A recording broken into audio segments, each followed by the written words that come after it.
I want to bring in Danielle Moody, a Democratic strategist, host of the podcast Woke AF and Democracy-ish, and a Daily Beast contributor. Also back with me, MSNBC political analyst Elise Jordan. So let's dig into the shift on that generic ballot, Danielle, toward Democrats. What's your major takeaway? And considering your experience, how did Democrats seize the moment? I mean, frankly, Chris, Democrats need to seize this moment because we're not going to get another bite at this apple, right? What we see right now is that we have a very radicalized Supreme Court that does not recognize precedent.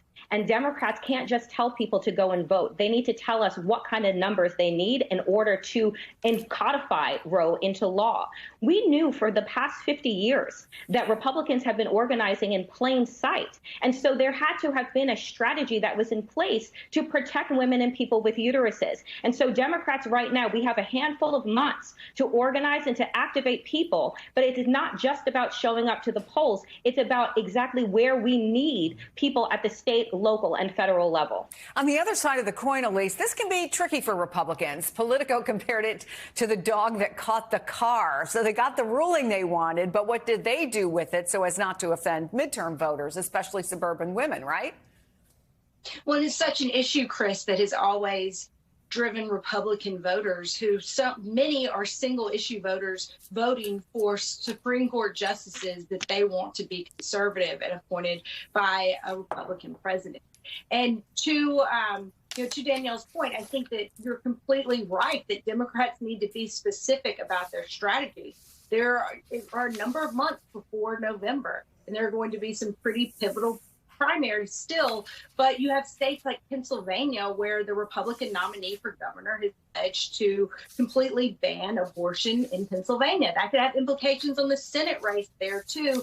It might have been a slam dunk for Republicans if they didn't choose to go to primary voters, didn't go with Dr. Oz against progressive John Fetterman. And so you have so many races like that where Democrats have to be clear to their voters about where they have to hold, where they have to gain, and what they're going to do to keep the Senate and to have enough of a majority to do something so that their voters aren't discouraged and thinking, oh, well, Democrats just let this go and they aren't fighting for me right now. Well, there's a conundrum, too, for presidential wannabes, isn't there, Elise? I mean, former Vice President Pence is all in on abortion restrictions, but a lot of other potential 2024 candidates are trying to kind of take a safer road, saying things like it's right to keep the decision with the states.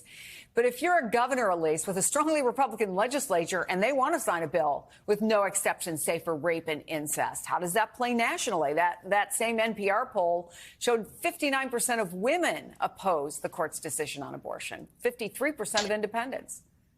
Chris, it certainly doesn't play well nationally, but does it play well enough to get that candidate through a Republican presidential primary? And getting through that primary is going to be hard enough. So you're going to see these candidates try to thread the needle in a way that, they're going to try to be cognizant of the high number of Americans who do think that abortion in certain instances and up to certain weeks of pregnancy should be allowed, versus Republican primary voters, a segment which are absolutist and want no exceptions. One thing you're hearing, Danielle, from Republicans at every level, whether it's somebody with presidential ambitions or, frankly, somebody running for a state legislature, Republicans are saying the economy, these other issues that Democrats believe play in their favor, including the Supreme Court ruling. Is that enough to drown the noise of the economy?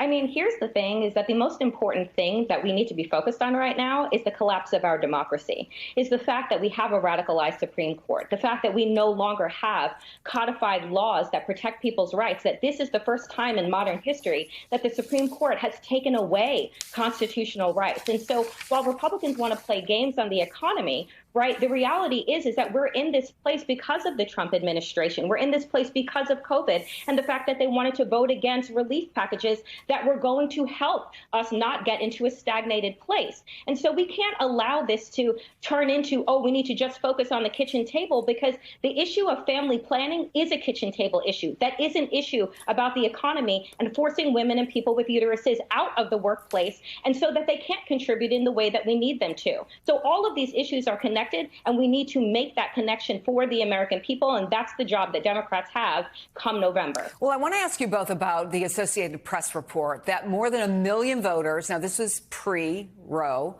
have switched to the Republicans in 43 states, and they say it's a warning for Democrats. Quote, nowhere is the shift more pronounced and dangerous for Democrats than in the suburbs, where well-educated swing voters who turned against Trump's Republican Party in recent years appear to be swinging back. Over the last year, far more people are switching to the GOP across suburban counties, from Denver to Atlanta and Pittsburgh and Cleveland. So, Danielle, how do you reach those voters in particular? And do you think a threat to our democracy if you're having trouble paying for food, paying for gas? I mean, we ask this question a lot, but the messaging from the Democrats, is that going to resonate for the average suburban voter in Middle America?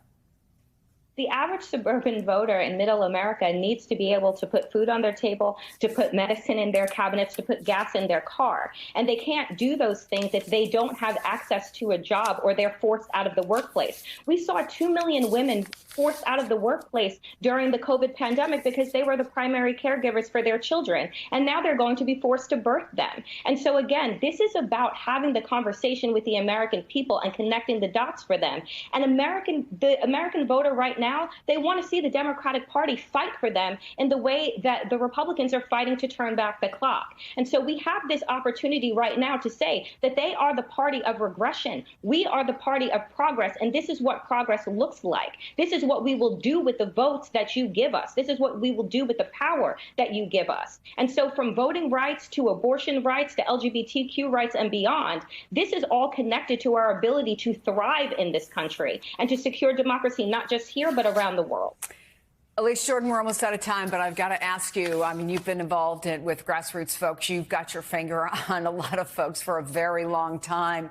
If we're looking at just these midterms and people are going to the polls today in 7 states, we're going to talk about that later. Is that a message that will resonate, or is it always going to be the economy?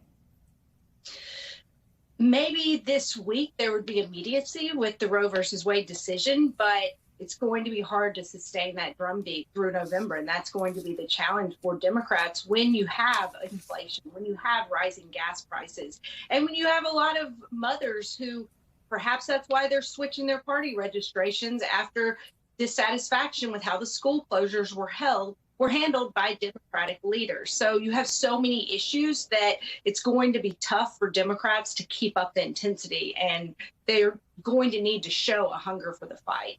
Elise Jordan, Danielle Moody, thank you both very much.